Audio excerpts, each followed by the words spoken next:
السلام عليكم ورحمة الله تعالى وبركاته. خواتاتي كي دايرين؟ لاباس عليكم؟ بخير؟ هانيين؟ كراكم مزيانين؟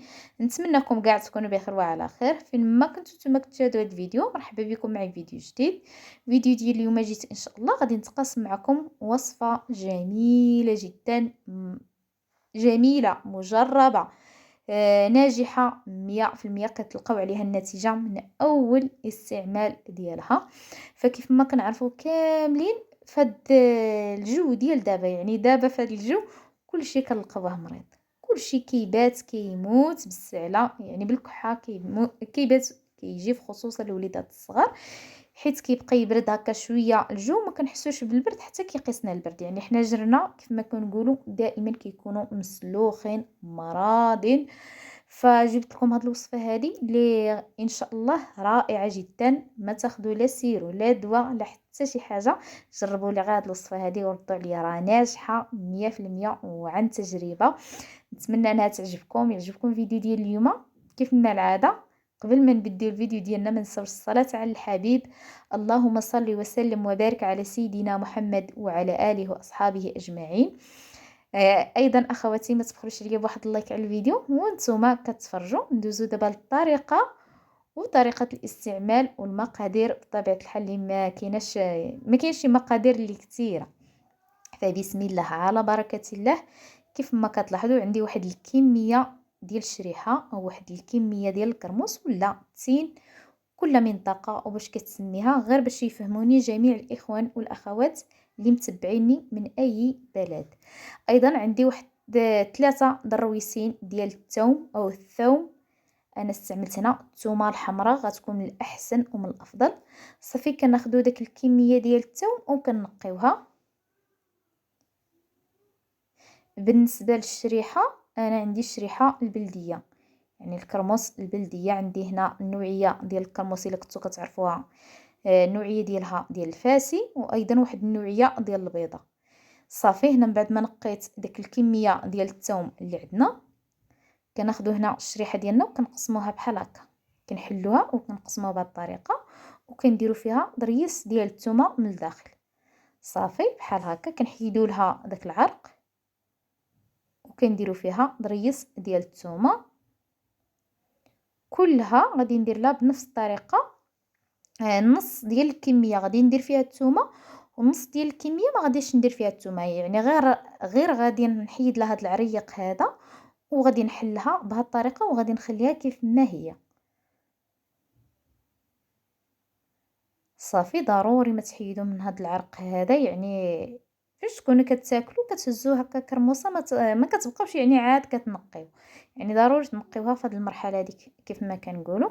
صافي هذه بقات اخر حبه، غادي ندير فيها واحد الضريس صغير صغير كيف ما كتلاحظوا انتم. كيف ما كيبان لكم هنا في التفصيل هذا، عندي نص ديال الكميه درت فيه الثومه كيف ما كتشوفوا معي في الصوره، وايضا النص اللي تبقى غير نقيته حيدت له القاع وحليته في الوسط. صافي هي هذه من بعد ما عمرت الشريحه ديالي او الكرموس ولا التين. دابا غادي ندوزو ان شاء الله باش غادي نحضروها وباش غادي نذكر معكم ان شاء الله حتى الطريقه ديال الاستعمال ديالها. غادي نحتاج هنا لواحد الكسكاس اللي كنكون في هذه المرحله هذه ديجا ضيع واضعه عفوا البرمه ديالي على النار، كنكون واضعه فيها الماء وكتسخن. في هذه المرحله هذه كتكون سخونه. خديت هنا الكسكاس وغادي نوضع فيه داك الشريحه بحال هكا. صافي وغادي نديرها على البرمه وغادي نخليها تبخر، يعني تفور. نخليوها كتفور لمده ديال 15 دقيقه اللي هي ربع ساعه، حتى كيتبدل لنا اللون ديال الكرموس وكيتنفخ، وايضا كتبدل لنا اللون ديال الثوم كيف ما كتلاحظوا معايا. صافي انا هنايا من بعد ما مرت 14 دقيقه، عفوا 15 دقيقه اللي هي ربع ساعه. المهم كيف ما كنقول لكم دائما اختكم راه كدير لكم المونتاج بالليل حتى كينعسوا لي الصراحه وليداتي. عاد كنمونطي معكم هكا مع داك 11 ديال الليل باش لا غدا نقدر انني نحط معكم فيديو جديد.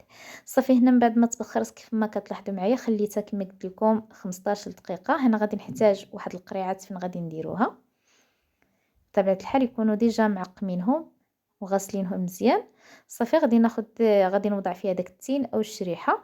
بالنسبه لهاد الشريحه اللي فيها الثوم والشريحه اللي ما فيهاش الثوم يعني كنخلط، كندير قريعه يعني نص ديال الكميه فيها الثوم ونص ديال الكميه ما فيهاش الثوم، باش اللي ما قدرش على الثومه يعني كتجيكم مجهده ولا شي حاجه كتاخذوا غير حبه ديال الكرموس ما فيهاش الثوم. الصراحه انا كناكلها بها بالثومه ديالها. ما بالنسبه للثومه فاش كنطيبوها ما كتبقاش يعني باينه داك الريحه ديالها بزاف، او ما كتبقاش قاطعه كيف ما كنقولوا، كيتبدل لها المذاق وكترطاب بداك التصفوار او بداك الطياب اللي كنطيبوها. صافي هنا من بعد ما عمرنا القريعات ديالنا هانتوما غادي نستعملوا ايضا هنا عندنا زيت الزيتون، فقط زيت الزيتون، ما تستعملوش زيت نباتيه. وغادي نعمر القريعات ديالي بهذه الطريقه هذه. غادي ندير في القريعه الثانيه بنفس الطريقه كيف ما كتلاحظوا. صافي كتكون واجده. هذه هي الشريحه ديالنا بطبيعه الحال كنخليوها حتى كتبرد عاد كناخذوا منها. بالنسبه للطريقه ديال الاستعمال ديالها كيفاش كديروا تستعملوا، كتاخذوا كل حبه على الصباح، كتاخذوا كل شريحه على الريق، يعني ما تكونوا شاربين لا ما فاطرين ما حتى شي حاجه، كيتنوضوا من النعاس مباشره. خذوا حبه يعني ديال الكرموس بها بالثومه وشويه ديال الزيت ديال العود. ايضا فاش تجيو تنعسوا يعني حتى صافي تبغيوها كتنعسوا ما تاخذوا حتى شي حاجه، عاد بنفس الطريقه خذوا حبه ديال التين مع شويه ديال الزيت ونعسوا. فغادي تلاحظوا النتيجه من اول استعمال ديالها راها زوينه بزاف صحيه، ماشي غير الكحه، راه بزاف ديال الحويجات في الجسم ديالنا اللي صالحه ليهم هاد الكرموس. كيف ما قلت لكم راه بزاف ديال الحاجات اللي صالحه ليهم هاد الكرموس زوينه، ماشي غير الكحه، زوينه الخنقه الا كانت فيكم. ايضا الجسم ديالنا راه عندها واحد الفوائد كبيره بزاف زوينه. كتبوا في الانترنت ودخلوا بحثوا عليها، راه زوينه بزاف الجسم ديالنا. خصوصا فاش كناخذوها يعني على الريق مع زيت الزيتون، ما كاينش ما احسن منها. واخا ما فيكم لا كحله ولا بغيتو تبقاو كتستعملوها يعني راه زوينه بزاف للجسم ديال الانسان. فنتمنى من خوتي خواتاتي انكم تجربوها وتردوا عليا. ما تنساوش الا جربتوا الوصفه تبارطاجيوها مع خوتكم صحابكم مع كاع الناس اللي كتعرفوا، فضلا وليس امرا. كذلك ما تنساوش ترجعوا تقولوا لي في لي كومونتير كي جاتكم. ايضا الا كنتوا الاول مره كتشاهدوا هذا الفيديو فكنقول لكم مرحبا بكم في قناتي وقناتكم. ما عليكم غير تشتركوا فيها وتشغلوا الجرس باش تبقاو توصلوا كل ما هو جديد. ما تبخلوش عليا باللايكات ديالكم، تعرفكم الزوينه المحفزه على الفيديو. ودابا غنقول لكم السلام عليكم مع فيديو جديد وصفه جديده ان شاء الله.